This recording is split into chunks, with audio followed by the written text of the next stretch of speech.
बिस्मिल्लाहिर्रहमानिर्रहीम।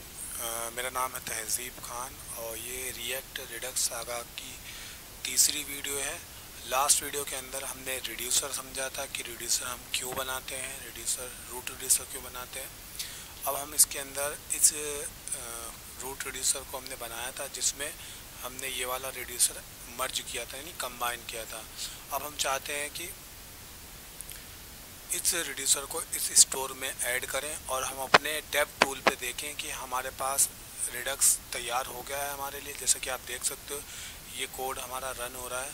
तो यहाँ पर अभी हमारे पास नो स्टोर फाउंड आ रहा है लिख के। आपको इंस्टॉल करना है सबसे पहले रिडक्स डेव टूल। ये एक्सटेंशन आप क्रोम में इंस्टॉल कर सकते हैं। यहाँ पर मेरे पास ऑलरेडी इंस्टॉल है। तो आप जैसे इंस्टॉल करोगे, अगर आपका जो रिडक्स है वो प्रॉपर सेटअप हो जाएगा तो आपको यहाँ पर वेरिएबल्स वगैरह दिखने लगेंगे, जैसा कि इस वाले प्रोजेक्ट में आपको दिख रहे होंगे। मैं आपको दिखाता हूँ, आप देख सकते हो यहाँ पर, जैसा कि यहाँ पर आपको दिख रहे हैं इस तरह से स्टेट वगैरह यूज़र जो भी वेरिएबल है यहाँ पर दिख रहे हैं इस तरह से। तो अब हम इसके अंदर क्या करेंगे, अब हमें करना है, हमने क्या बना लिया था, हम सबसे पहले अपने उस स्ट्रक्चर पे आ जाते हैं। तो हमने क्या किया था, रिडक्स के अंदर रूट रिड्यूसर बना लिया था जो कि नथिंग बट कुछ नहीं है हमारे पास। मैं आपको दिखाता हूँ रूट रिड्यूसर, जो कि हमारे जो हमने रिड्यूसर बनाया उसको ऐड करता है इस कंबाइन मेथड की वजह से। अब इस रिड्यूसर के अंदर आप देख सकते हो हमने यहाँ पर मैंने स्विच केस 1 लिया हुआ था और यहाँ पर आप देखोगे कि हमने यहाँ पर खाली स्विच केसेस बनाए थे। यहाँ पर स्विच केसेस को डिफाइन नहीं किया कि किस केस में क्या होना चाहिए। अभी हमने सिंपली स्टैटिक वैल्यूज सब में पास की हुई है। अब हम क्या करते हैं, हम एक स्टोर बनाते हैं रिडक्स के अंदर, जैसा कि हमारे स्ट्रक्चर में आप देख सकते हो। स्टोर बनाएंगे और इस स्टोर को हम index.js में डाल देंगे और देखेंगे कि क्या हम खाली रिडक्स क्रिएट कर सकते हैं विदाउट सागा। तो ये भी चीज़ हम वेरीफाई कर लेंगे। तो लेट्स सी, अब यहाँ पर हम बनाते हैं एक फ़ाइल जिसका नाम होगा store.js। store.js तैयार हो गई हमारी। तो हम सबसे पहले इसके अंदर इंपोर्ट करेंगे। वैसे तो हम इसमें 2 फाइलें इंपोर्ट करते हैं, पहली तो एक सागा और हम दूसरी चीज़ इंपोर्ट करते हैं रिड्यूसर, क्योंकि हमारे पास अभी हमने सागा बनाया नहीं है। तो हम अभी रिड्यूसर को इंपोर्ट करेंगे। हमने रिड्यूसर को इंपोर्ट कर लिया है। अब हम कुछ लाइब्रेरीज इंपोर्ट करेंगे इसमें, क्योंकि हमें इस रूट रिड्यूसर को कंबाइन करना है। बस सबसे पहले हमें क्रिएट स्टोर नाम का एक हमारे पास मेथड है, उसको हमें, ये आ गया, आप देखोगे इस पर आपके इसके पर अंडरलाइन है। तो ये हमें इसको इंपोर्ट करना है और मैं यहाँ पर इसको कॉन्स्ट इसका एक रेफरेंस बनाऊंगा जिसको हम बोल देंगे स्टोर, और यहाँ पर क्रिएट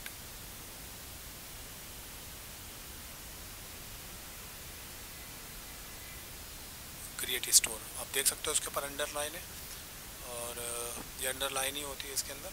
इसके अंदर हम पास करेंगे माई रिड्यूसर। मैं नीचे ले आता हूँ इसको, ठीक है, और इसको हम एक्सपोर्ट कर देंगे। Export default store. अब हम इस स्टोर को इस ऐप में index.js में पास करेंगे। कैसे पास करेंगे, हमारे पास एक मेथड होता है प्रोवाइडर जो कि स्टोर को पूरे रूट फोल्डर में प्रोवाइड करता है। तो प्रोवाइडर हम लेंगे जो कि हमारे पास रिएक्ट रिडक्स से आएगा, जो कि एक काइंड ऑफ ब्रिज है हमारे रिडक्स को रिएक्ट में इम्प्लीमेंट करने का। तो प्रोवाइडर, हम यहाँ भी प्रोवाइडर लेंगे और प्रोवाइडर लेके ये हमारा मेन कंपोनेंट रहेगा जिसके अंदर पूरे बाकी जो हमारे कंपोनेंट हैं इसके अंदर आएंगे। तो हमने इसके अंदर ऐप कंपोनेंट को डाल दिया है। हमारे इसके अंदर एक और मेथड होता है स्टोर, जिसमें हमें स्टोर पास करना होता है, जो कि हमने पीछे बनाया हुआ है इंपोर्ट स्टोर। ये हो गया। अब मैं यहाँ पर लिखूँगा स्टोर और ये हमने काम डन कर दिया अपना। अब हम जाएंगे अपने कोड पे और इसको रीलोड करेंगे। तो अभी भी ये बता रहा है कि no store found, make sure you follow और समथिंग बता रहा है। हमने स्टोर तो क्रिएट कर लिया है रिडक्स क्रिएट हो गया है हमारा, लेकिन हमें दिख इसलिए नहीं रहा है क्योंकि हमने डेवलपर टूल को इनेबल नहीं किया है। हमने एक्सटेंशन इंस्टॉल कर लिया है लेकिन हमने डेवलपर टूल को इंस्टॉल नहीं किया है, मतलब उसका सेटअप नहीं किया है। अब हम स्टोर में दोबारा से जाएंगे। यहाँ पर मैंने फाइल का नाम कुछ और रख दिया है, मैं यहाँ पे इसको स्टोर कर देता हूँ। तो यस आई वांट, तो अब हम इसके अंदर क्या करेंगे, अब हमारे पास एक और इसके अंदर एक मेथड है कंपोज, जो कि हमारे पास आता है रिडक्स से, इसको हमने इंपोर्ट किया। अब यहाँ पर हम एक वेरिएबल बनाएंगे जिसको हम बोल देते हैं डेव टूल, जो कि हमारे लिए स्पेशली ये डेवलपर्स के लिए होता है। जब डेवलपर कुछ कर रहे होते हैं उनको रिडक्स में देखना होता है उसके स्टोर में क्या क्या वैल्यूज़ आई हैं। तो अब हमारे पास विंडोज़ नाम का जो ऑब्जेक्ट होता है, आपको पता ही होगा, हमारे पास जावास्क्रिप्ट में विंडोज़ का ऑब्जेक्ट होता है। हम उसके बाद डॉट लगा के अंडरस्कोर यहाँ पर लिखेंगे रिडक्स, क्योंकि हमने इसको इंस्टॉल किया हुआ है तो ये हमें मिल रहा होगा जब हमारे पास हम इसको क्रोम में चलाएंगे। तो मैंने यहाँ पर डेव टूल्स लिखा अंडरस्कोर, इसके बाद एक्सटेंशन लिखना है मुझे, एक्सटेंशन लिखा, इसके बाद हम फिर अंडरस्कोर लगाएंगे और फिर हम कंपोज लिखेंगे, कंपोज और फिर अंडरस्कोर 2 बार लिखेंगे, ठीक है। इसके बाद हम पाइप लगाएंगे और यहाँ पर लिखेंगे कंपोज। तो अगर आपको समझना है कंपोज का क्या काम है तो मैंने यहाँ पे खोला हुआ है, compose is a functionality to enhance the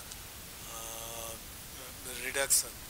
तो यहाँ पर आप देख सकते हो compose functionality to write to the left, this functionality programmatic utility to include the Redux convenience, यानी रिडक्स को हम अंडरस्टैंड कर पाएँ बेहतर तरीके से, उसके लिए यूज़ किया जा रहा है।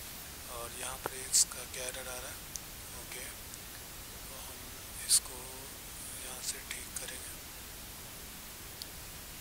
Can not resolve store index.js, okay, ठीक है। अब हमने क्या करना है, हम स्टोर पे थे तो अब हमने क्या किया, इस डेव टूल को हम किस में पास करेंगे, अपने इसी स्टोर के अंदर पास करेंगे और इसको कॉल करेंगे।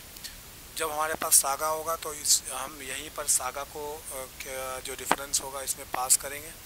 तो अभी के लिए हम खाली इतना ही देखते हैं। आप देख सकते हो मैंने कुछ भी नहीं किया, ये अपने आप रीलोड हो गया और आप देखेंगे यहाँ पर हमारे पास माई यूज़र नाम का जो स्टोर है वो आ चुका है। वो क्यों आ रहा है हमारे पास, क्योंकि रूट सागा में हमने माई यूज़र लिखा हुआ है। अगर मैं यहाँ पे 1 2 3 4 5 लिख देता, 6 लिख देता, तो आप देखेंगे कि हमारे पास जो वेरिएबल है वो चेंज हो चुका है, यानी इसमें अभी कोई वैल्यू नहीं है। लेकिन अगर आप इसको रॉ फॉर्मेट में देखेंगे तो हमारे पास स्टेट है, स्टेट के अंदर हमारे पास ये वेरिएबल मौजूद है। लेकिन हमने अगर आपको बताऊं, हमने रूट रिड्यूसर के अंदर बहुत सारे वेरिएबल्स बनाए, वो वेरिएबल हमें नहीं दिख रहे हैं। क्यों नहीं दिख रहे हैं, बिकॉज हमने स्विच केस में क्या लिखा हुआ है कि 1 पास, स्विच केस में 1 पास किया हुआ है। 1 पास किया मतलब कि ये वाला केस मैच हो जाएगा, इसके अंदर हमने कोई भी वेरिएबल पास नहीं किया है। या तो हम यहाँ पर डॉट डॉट करके स्टेट को वैसे ही पास कर दें। आप देख रहे हो अब यहाँ पर हमारे पास सारा डेटा आ चुका है। इसी तरह से जब हम इस स्टेट को मैनेज कर रहे होंगे, फॉर एग्ज़ाम्पल के तौर पे कोई केस हमारा मैच हुआ, एग्ज़ाम्पल के तौर पे हमारा अभी ये लोडिंग वाला केस है जहाँ पे API फैचिंग केस चल रहा है, हमारा फैचिंग हो रही है। तो उस केस में हम क्या करेंगे, सॉरी, उस केस में हम क्या करना चाहते हैं कि हमारा जो लोडिंग है, हमारा जो पुराना डेटा है वो एज इट इज़ है, स्टेट लगा दिया, और जो लोडिंग की हमारे पास एक वेरिएबल है उसमें क्या आ जाए, हमारे पास ट्रू आ जाए। और एरर तो होगा नहीं इस समय, तो एरर ना भी दें तो कोई बात नहीं है। तो मैंने यहाँ पर इसको ऐसे ही छोड़ दिया। अब आप देखोगे यहाँ पर मैं आपको अगर दिखाऊँ रॉ फॉर्मेट में, तो आप देखेंगे यहाँ पर लोडिंग ट्रू आ गया है। बिकॉज लोडिंग ट्रू इसलिए आ गया क्योंकि हमने जब उसको असाइन किया तो सबसे पहले ये रिड्यूसर अपने आप ही एक बार तो कॉल हुआ ही था ये, और इसने स्विच केस को चला दिया, उसमें इसने क्या किया, लोडिंग वैल्यू को ट्रू कर दिया। अगर यहाँ पर मैं अपना नाम भी दे देता हूँ तो आप देखेंगे यहाँ पर मेरा नाम आ जाएगा। तो ये स्विच केसेस को किस तरह से चलाना है वो हम नेक्स्ट वीडियो में देखेंगे कि कैसे एक्शंस को कॉल करना है। उस एक्शन की वजह से ये हमारे स्विच केसेस परफॉर्म हो रहे होंगे। थैंक यू सो मच, मिलते हैं नेक्स्ट वीडियो के अंदर। अगर इस वीडियो में कोई डाउट रह गया है, कोई भी आपके अंदर बहुत डीपेस्ट क्वेश्चन भी है कि कौन सी चीज़ किस तरह से काम कर रही है, तो मैं आपको उसका आंसर करूँगा। थैंक यू सो मच, मिलते हैं नेक्स्ट वीडियो के अंदर।